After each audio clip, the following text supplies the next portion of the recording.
Psychological foible. So you want to have a psychological foible? Okay, so we'll get you started with the psychological foible. Okay, so today's psychological foible is going to be one of our best that we ever come up with. Today's psychological foible is going to be the concept of, you ever watch Prison Break? Okay, it's like one of those mental hacks, I guess.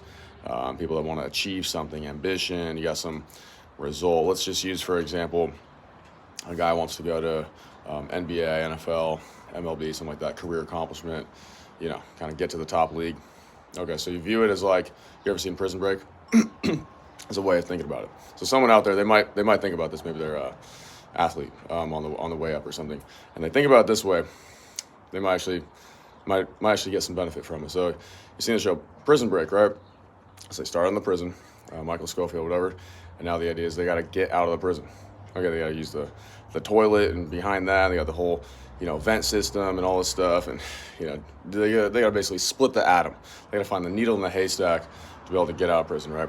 So the idea is, in your regular life, that's the prison, and then you escaping Twin Rivers or whatever the fuck it is, that's the NBA, or whatever this big station that you want to get to, that's the NFL or the MLB or whatever it is. So your regular life, that's the prison.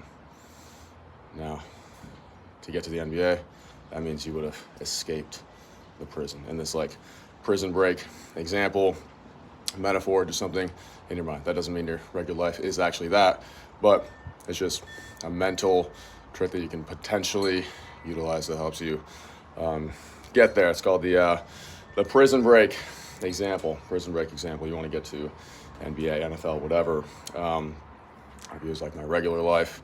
That's the prison. Getting out of Twin Rivers, Michael Scofield stuff, a little Snowflake stuff, a little Lincoln Burrows, find that vent system, whatever. That would be like reaching, getting out of the prison. That'd be like reaching your end destination. Really